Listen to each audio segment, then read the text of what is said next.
Hi champs, welcome back to evidyarthi.in। मैं हूँ मिताली और आप सबका स्वागत करती हूँ आज के हमारे सेशन में। चलिए भाई, मुझे ज़रूर बताएं आप लोग कैसे हैं। साथ ही साथ टिश्यूज़ का पहला MCQ हम लोग ओवर कर चुके हैं, पूरा प्रैक्टिस कर चुके हैं। वो आपको कैसा लगा? And now let's start with the second MCQ। ठीक है, अब हम टिश्यूज़ का सेकेंड MCQ स्टार्ट करने वाले हैं, जिसमें कि आप vascular bundle, xylem and phloem के बारे में पढ़ेंगे। साथ ही साथ हम लोगों ने इसमें जितना भी secondary meristem and complex tissues, complex permanent tissues के ऊपर क्वेश्चंस हैं बेस्ड, वो सब हम इसमें कवर करने वाले हैं। ठीक है ना, चलिए तो स्टार्ट करते हैं। Everyone be ready, be prepared and we are going to begin now. And यहाँ पर भी आप लोग के पास सिर्फ 14 क्वेश्चंस हैं। दैट मीन्स बहुत ज्यादा डिफिकल्ट नहीं होने वाला है, बहुत ज्यादा क्वेश्चंस नहीं है and we are going to enjoy it. ठीक है, चलिए स्टार्ट करते हैं with the very first question here. What does vascular bundle consist of? Vascular bundles में क्या होता है? Vascular bundles we all know these are the connective tissues, है ना, जो कि हमने complex permanent tissue की कैटेगरी में पढ़ा है। And we all know this is xylem and phloem। ठीक है, ऑप्शंस में आपको दिख रहा है epidermis, cork, meristem, xylem and parenchyma, इन सबको इन्होंने ऐड कर दिया है। बट ठीक है, हमारा last option would be our correct one. Xylem and phloem would be the correct answer. ठीक है, चलिए नेक्स्ट पे मूव करते हैं। Now we need to label component A and B। बड़ा अच्छा सा डायग्राम आप लोगों के सामने है। आपको पता है जाइलम के जो कंपेनियन सेल्स हैं या फिर उसके जो फाइबर्स होते हैं या फिर जितना भी पेरेन्काइमा पार्ट है, जैसा भी आपको लगता है सीव ट्यूब्स है, ये आपको इसमें डिटरमाइन करना है। So what do people think? ये वाला जो हमारा A पार्ट है, we all know this is nothing else but the sieve tubes, है ना। तो पहला तो हमें सीव ट्यूब्स मिल गया है। अब इसमें से बाकी हम देखें, क्या पेरेन्काइमा है, सीव प्लेट है, सीव ट्यूब है, कंपेनियन सेल है। अगर मैं B की बात करती हूँ तो B वाला हमारा कौन सा है? चलिए करें लेबलिंग थोड़ी सी। अब चाहते हो तो हम यहाँ पर भी अच्छा थोड़ा सा इसको एक काम करते हैं, नीचे करते हैं, है ना। ठीक है, चलो अब मैं आपके लिए लेबलिंग कर दूं दोनों पार्ट की। तो हमें पता है कि ये हमारा क्या है, this is going to be our sieve tube. ठीक है, इस तरीके की ट्यूबुलर स्ट्रक्चर्स ये हमारे थे। अच्छा, साथ ही साथ जो दूसरा है वो आपको क्या लग रहा है, क्या है? कंपेनियन सेल है, क्लियरली दिख रहा है। इस तरीके से देखो, ये वाला हिस्सा भी हमारा कंपेनियन है। अगर आप चाहते हो तो मैं इसको मार्क कर देती हूँ।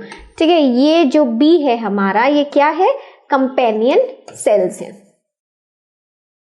ठीक है, B की ही मैं बात कर रही हूँ, B की ही मैं बात कर रही हूँ। ये क्या है? कंपेनियन सेल्स हैं। सो मार्क कर लो। क्या लगता है आपको, आपके जो गिवन ऑप्शंस हैं उनमें से क्या है? पेरेन्काइमा या सीव ट्यूब? हमें पता है कि A would be going to be the sieve tube. A वाला हमारा सीव ट्यूब है, यानी कि हम थर्ड या फोर्थ ऑप्शन के साथ जाने वाले हैं। बट जो आपका B पार्ट है, it is nothing else but the companion cell. So हमारा करेक्ट ऑप्शन हो जाएगा थर्ड वन। ठीक है, let's move to the next question. The epidermis of desert plants have a thick waxy coating of what? जो desert plants हैं, ठीक है, अब वहां का जो एपिडर्मिस है, यानी कि जो उसकी लेयर्स रहती हैं, कोटिंग रहती है, वो कोटिंग किसकी रहती है?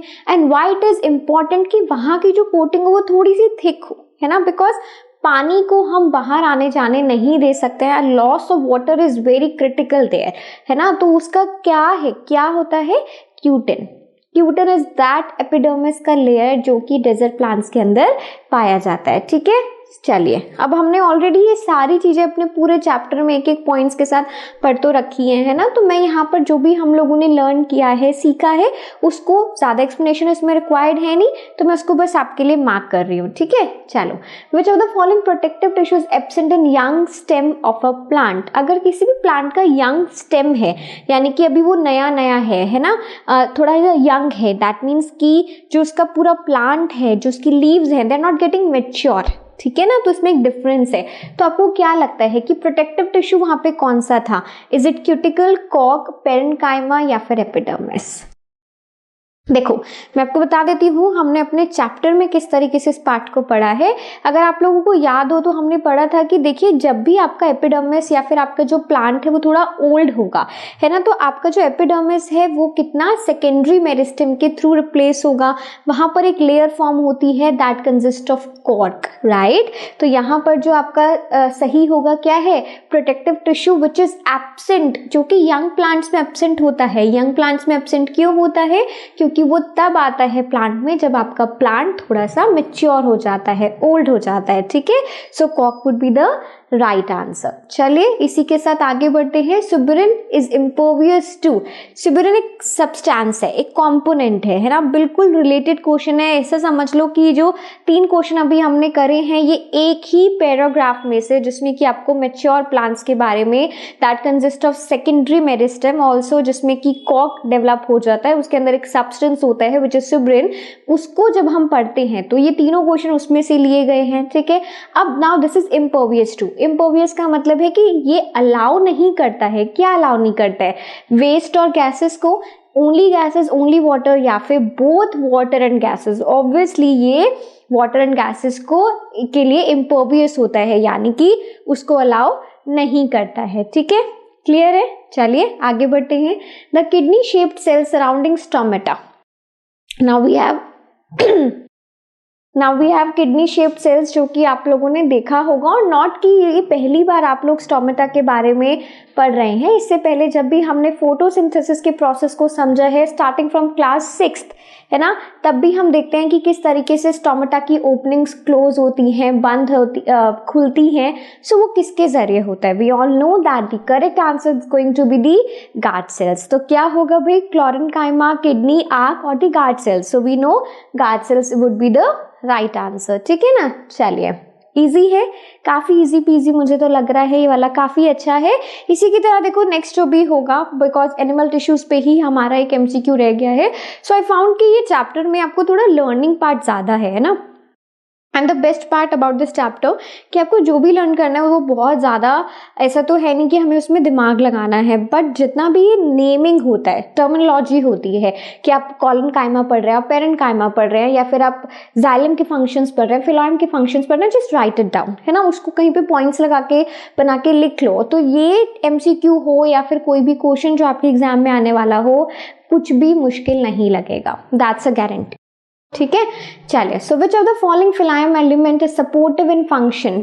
फिलोएम और जाइलम की जब हम बात करते हैं, कनेक्टिव टिश्यूज की जब हम बात करते हैं, ट्रांसपोर्टेशन की जब हम बात करते हैं, तो इसमें से ऐसा कौन सा पार्ट होता है जो कि सपोर्ट करता है, जिसका फंक्शन सपोर्टिव होता है। सो फिलोएम पेरेन्काइमा, पेरेन्काइमा हमेशा फूड के स्टोरेज में काम करेगा, उसकी मेकिंग में काम करेगा। कंपेनियन सेल्स हैं, फिलोएम फाइबर्स हैं, या फिर ट्यूब्स हैं। सो वी नो कि ट्यूबुलर स्ट्रक्चर्स उसका हमें ट्रांसपोर्ट करवाने के लिए है। सो फिलोएम के फाइबर्स हों या फिर जाइलम के फाइबर्स हों, वो दोनों क्या करते हैं, सपोर्टिंग होते हैं नेचर में, ठीक है ना। ठीक है, चलिए इसका भी हमें मिल चुका है। Now we have a very beautiful structure और a diagram of xylem. Identify the following xylem element, ठीक है। तो हमें यहाँ पर इस एलिमेंट को पहचानना है। पिट आपको एक हिंट दे दिया गया है कि देखिए ऐसा कौन सा स्ट्रक्चर होता है जिसमें पिट होता है। So we know this the diagram of tracheids, ठीक है ना। सो चलिए पहले इसके ऑप्शंस देखते हैं। Tracheids, vessel, fibres and parenchyma, and we know this is nothing else but the tracheid. Okay, चलिए let's move to the 9th question now. bark of a tree is cut off from, किसी भी tree की जो bark होती है यानी कि तने की जब हम बात करते हैं तो ये जो सबसे डेड सेल्स वाली आउटर कवरिंग होती है, एपिडर्मिस होती है, बेसिकली जब वो सेकेंडरी मेरिस्टेम के द्वारा रिप्लेस करी जाती है तब हमारा बनता है bark। उस हिस्से को हम कहते हैं bark। So secondary meristem, intercalary meristem, primary या फिर लेटरल। सो हमें पता है कि देखिए सेकेंडरी तो यहाँ पर काम करने वाला है, बट फिर भी मैं आपको एक बार आइडिया देना चाहती हूँ कि अगर हम लोग इंटरकैलरी मेरिस्टेम की बात करें या लेटरल मेरिस्टेम की बात करें, सो ये हमें कहाँ मदद करते हैं, स्टेम और रूट्स में। कोई तो रूट्स को इंक्रीज कर रहा है, उसके गर्थ को इंक्रीज कर रहा है ना, आप लोगों ने पढ़ा है इसमें। तो इसलिए we need to take care of these things कि ये बेसिकली हमारे प्राइमरी मेरिस्टेम्स हैं जो कि हमारे प्लांट की ग्रोथ में मदद करते हैं। But after a certain time जब वो ओल्ड हो जाता है, मैच्योर हो जाता है, तो वो कहाँ पर कौन सा टिश्यू काम करता है, secondary meristem is going to help there. ठीक है, चलिए let's move on to the next question now. 10th पे है हम। Which of the following cells are dead? इनमें से कौन से सेल्स डेड होते हैं?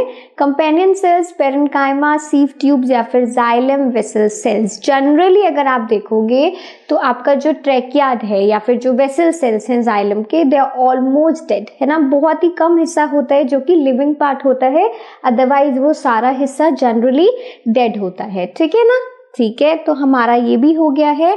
Now we have another set of 4 questions जिसमें कि असर्शन रीजन आपको पढ़ना है। So let's begin with that. Okay, animal cell do not face demarcation of dividing and non dividing regions. Exactly, बहुत अच्छा स्टेटमेंट है। दे आर सेइंग कि अगर आप असर्टिव स्टेटमेंट हमें दिया गया है कि अगर आप एनिमल सेल्स को देखते हो या एनिमल टिश्यूज को देखते हो तो वहां पर डिवाइड कौन सा होने वाला सेल है या नॉन डिवाइडिंग सेल कौन सा है, इसका डिमार्केशन कहीं पर नहीं है। इनफैक्ट अगर देखा जाए तो एनिमल सेल्स में सारे सेल्स लेबर यानी कि डिवाइड होते हैं and then they form new cells, है ना, मोस्ट प्रोबेबली। ठीक है, सो यहाँ पर आपको रीजन क्या गिवन है, that animal cell growth is more uniform, और इसी वजह से रीजन क्या है कि एनिमल का जो ग्रोथ सेल होता है, जो सेल होते हैं वो हर तरफ से यूनिफॉर्म होते हैं। एग्जैक्टली, उनमें कोई भी हिस्सा ऐसा नहीं होता है कि ये डिवाइड नहीं करेगा और ये डिवाइड करेगा। डिमार्केशन नहीं है, लाइंस नहीं है, कैटेगरीज नहीं बने हुए हैं। हम हिंदी में बोलते हैं ना कि पाला नहीं है, यानी कि वो इसका हिस्सा ये हमारा हिस्सा, ऐसा नहीं है। ठीक है, सो बिल्कुल करेक्ट है हमारा, and that is why we are going with the first option. Now let's move to the second one. Most of the plant tissues are dead. ज़्यादातर जो plant tissues होते हैं वो dead होते हैं। ओके, इसका reason क्या है? Due to sedentary existence of plants, dead cells provide mechanical strength more easily than live ones and need less maintenance. So basically plant cells में ये बहुत ज़्यादा होता है। क्यों होता है? Because plant cell को they do not have to move, यानी कि उनमें वो वाला locomotion नहीं हो रहा है जो कि अगर आपको एक जगह से दूसरे जगह पे मूव करने के लिए चाहिए, राइट। बट अपने आप तो ग्रो कर रहे हैं, छोटे प्लांट से बड़ा बड़ा बड़ा होते होते एक पेड़ अच्छा सा हम देख पाते हैं, तो यानी कि उनको मैकेनिकल स्ट्रेंथ चाहिए। मैकेनिकल स्ट्रेंथ के आपको कहाँ से मिल सकती है? उनको आउटर स्ट्रेंथ ज़्यादा चाहिए, है ना, मजबूती ज़्यादा चाहिए, और इस वजह से डेड सेल ज़्यादातर प्लांट सेल्स में पाए जाते हैं, लाइव वंस में नहीं। ठीक है, तो लाइव सेल्स नहीं, ठीक है ना। सो एग्जैक्टली हम बिल्कुल ये बोलेंगे कि भाई आपका जो असर्टिव स्टेटमेंट है और आपका जो रीजन है वो 100% जस्टिफाइड है। ओके, चलिए नेक्स्ट पे मूव करते हैं। Ciliated epithelium helps in movement of particles. So basically जो सिलिएटेड, ये वैसे जो पार्ट है ये आपके एनिमल टिश्यूज का है, बट इसमें क्वेश्चन आ गया है, दैट्स नॉट अ प्रॉब्लम, हम पढ़ ही लेते हैं, एनिमल टिश्यूज भी इसके बाद पढ़ना ही है। सो सिलिएटेड एपिथेलियम की अगर मैं बात करती हूँ तो वो हमारे पार्टिकल्स के मूवमेंट में हेल्प करता है। उसका रीजन उन्होंने दिया है because cilia helps in movement. Exactly 100% right, बिल्कुल सही है। बट मैं आपसे जो जानना चाहती हूं वो ये है कि सिलिएटेड एपिथेलियम का नाम एक और है, क्या है मुझे कमेंट सेक्शन में बताओ। ठीक है, और यहाँ पर हमारा जो रीजन है और जो हमारा असर्टिव स्टेटमेंट है वो बिल्कुल सही है। अब मूव करते हैं आज के लास्ट क्वेश्चन पे। Surface of skin is impervious to water. जो हमारा स्किन का सरफेस है वो वाटर से इम्पर्वियस है, यानी कि अंदर पानी को नहीं जाने देगा, है ना। और इसका रीजन क्या है? Surface of the skin is covered by stratified cuboidal epithelium. लेकिन जो हमारा सरफेस है स्किन का, क्या वो स्ट्रैटिफाइड क्यूबॉइडल एपिथेलियम से कवर्ड है? नो, नॉट एट ऑल, है ना। किससे कवर्ड है मुझे बताओ। तो हम यहाँ बोलेंगे कि देखिए आपका जो स्टेटमेंट है वो 100% करेक्ट है, बट वो रीजन सही नहीं है। ठीक है, सो इसके साथ हमारा रिजल्ट्स देखने का टाइम आ गया है and we are almost done with the quiz. Let's see what do we have. Okay, so it is taking so much of time, है ना। ये सो हमारा रिजल्ट बहुत अच्छा आया है। We have scored full marks which is a great moment for us all, है ना। आई रियली होप कि आप लोगों के भी इसी तरीके से मार्क्स आए हों, अच्छे से आप लोगों ने किया हो, जो भी आप लोगों के डाउट्स हो वो क्लियर हुए हों। सो ये भी हमारा अच्छे से बहुत सक्सेसफुली हमने अपना प्लांट टिश्यूज का रिविजन कर लिया है, उसके MCQs को करके देख लिया है।